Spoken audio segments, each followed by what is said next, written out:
Hello everyone, welcome back to the YouTube channel Dr. Alam Services. I am Mohammad Wais Alam, final year MBBS student at government medical college Fatehpur. तो अभी इस video में बात करने वाला हूँ एक इम्पोर्टेंट अपडेट के बारे में। अपडेट क्या, ये इन्फॉर्मेशन रहेगी उन सभी स्टूडेंट के लिए जो भी नीट 2026 का एग्ज़ाम देने वाले हैं। और यहाँ पर मैं जो फाइनल कट ऑफ नीट 2025 तक रही है और उससे पिछले सालों में जो कट ऑफ रही है 2023 में, 2024 में और 2025 में, इन तीनों सालों में जो कट ऑफ रही है मार्क्स और ऑल इंडिया रैंक के अकॉर्डिंग, तो 2026 के लिए उन सब की बेसिस पर हम क्या प्रेडिक्ट कर सकते हैं कि कोई स्टूडेंट अगर नीट का एग्ज़ाम दे रहा है 2026 में तो एक कितना मिनिमम टारगेट वो अपना लेके चले कि एक सेफ रेंज में रहे कि उसको गवर्नमेंट कॉलेज से MBBS मिल जाएगा, किसी भी ऑल इंडिया कॉलेज से या फिर किसी भी स्टेट काउंसलिंग के थ्रू। ठीक है, तो सबसे पहले तो जो पुरानी कट ऑफ रही हैं वो मैं आपको दिखाने वाला हूँ। और ये जो पुराना डाटा है सब ऑथेंटिक सोर्सेज का है ऑलरेडी, क्योंकि 4-5 साल से हम काउंसलिंग करा रहे हैं तो हर एक साल का जो ऑफिशियल डाटा हमारा खुद का रहता है उसके बेसिस पर मैं यहाँ पे बता रहा हूँ। जो कट ऑफ हमने ली है वो 4th राउंड तक की ली है। कुछ जगहों पे जो खाली सीट बच जाती हैं तो 5th राउंड भी होता है, हमने उसको काउंट नहीं किया है। 4th राउंड तक जो कट ऑफ रहती है उसको यहाँ पर इंक्लूड किया गया है।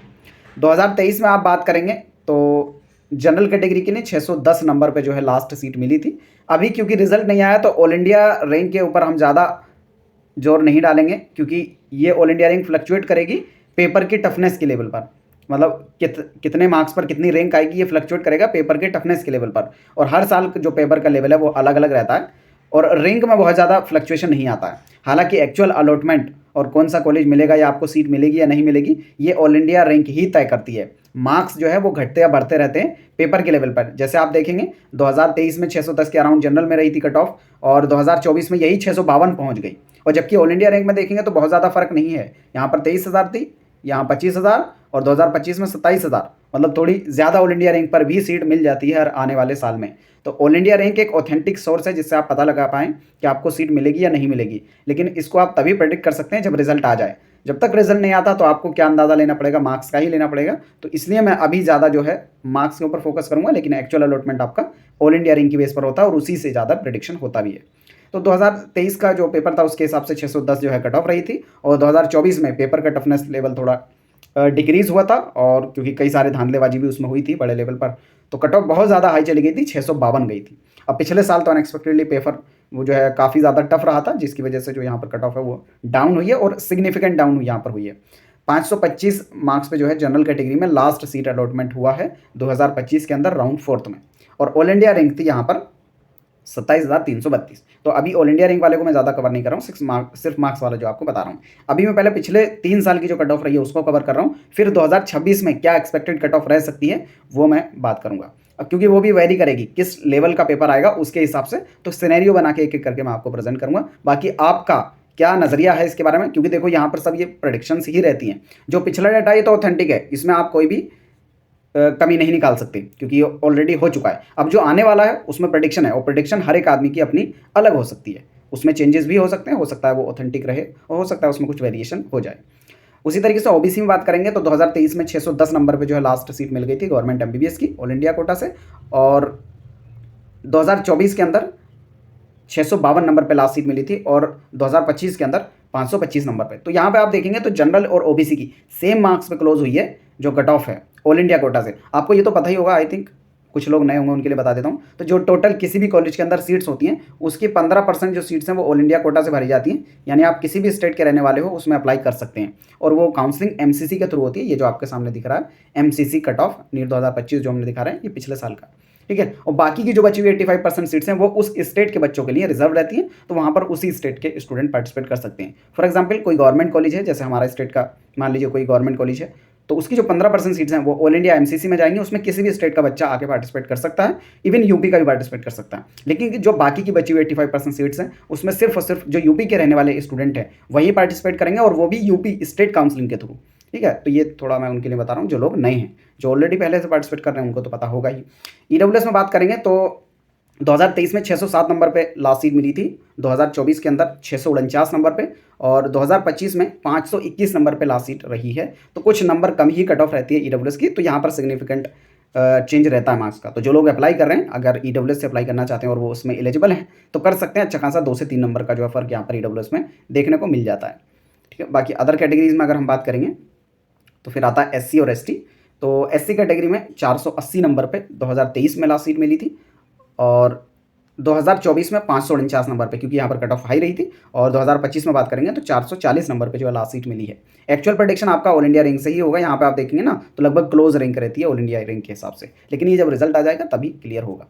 एसटी कैटेगरी में लास्ट सीट 2023 में 445 नंबर पे मिली थी, और नीट 2024 के अंदर 526 नंबर पे, और नीट 2025 के अंदर 425 नंबर पे जो है लास्ट सीट मिली है। अब 2025-26 के लिए क्या प्रेडिक्शन रह सकते हैं वो मैं एक बार सिनेरियो वाइज बता देता हूँ।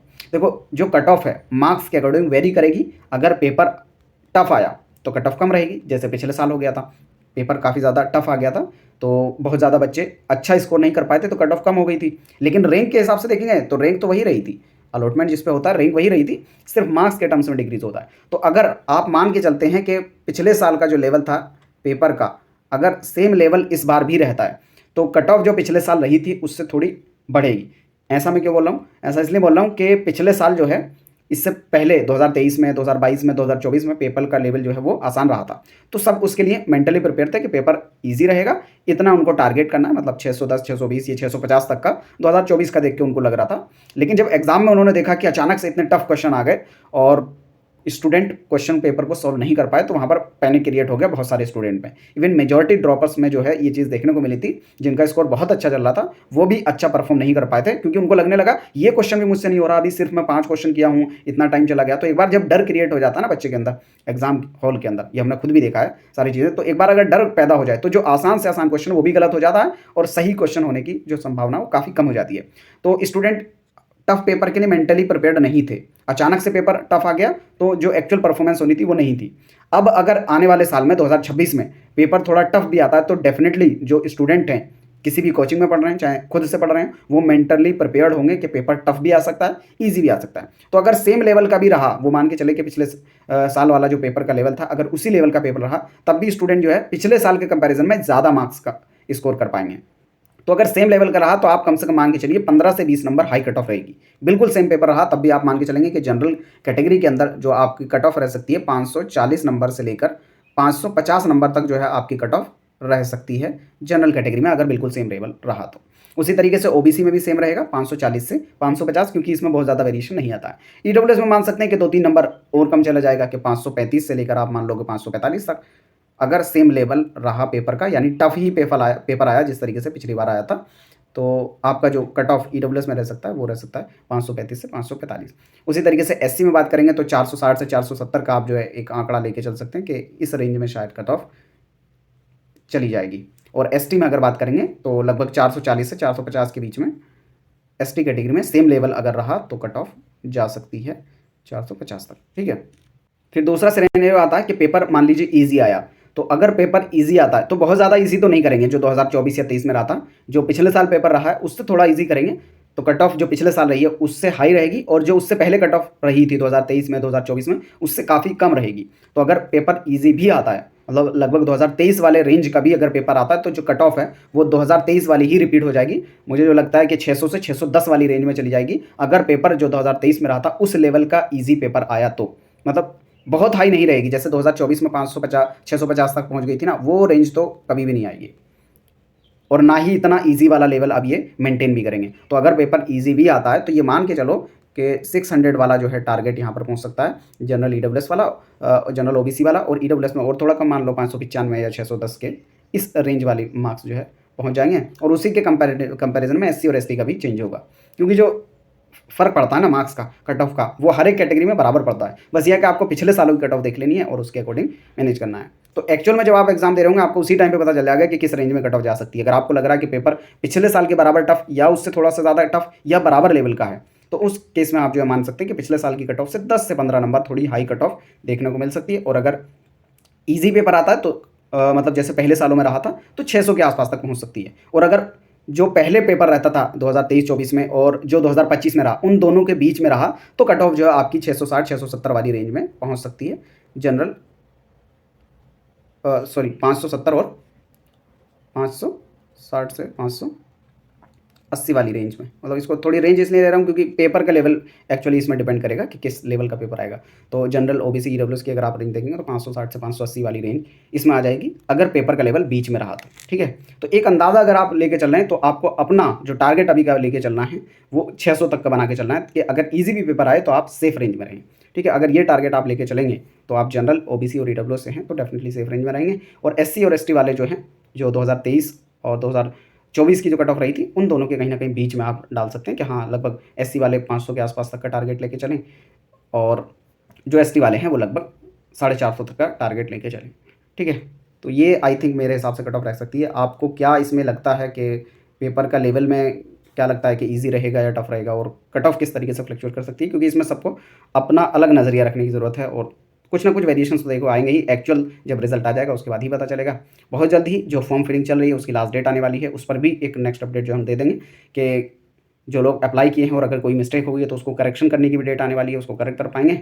इसके अलावा भी आपकी कोई क्वेरी या डाउट बचता है काउंसलिंग से रिलेटेड, नीट फॉर्म फिलिंग से रिलेटेड, कोई भी XYZ आप नीचे कमेंट बॉक्स में बता सकते हैं, उस पर जो हम सेपरेट वीडियो बना देंगे। मिलते हैं नेक्स्ट वीडियो में, तब तक के लिए थैंक यू।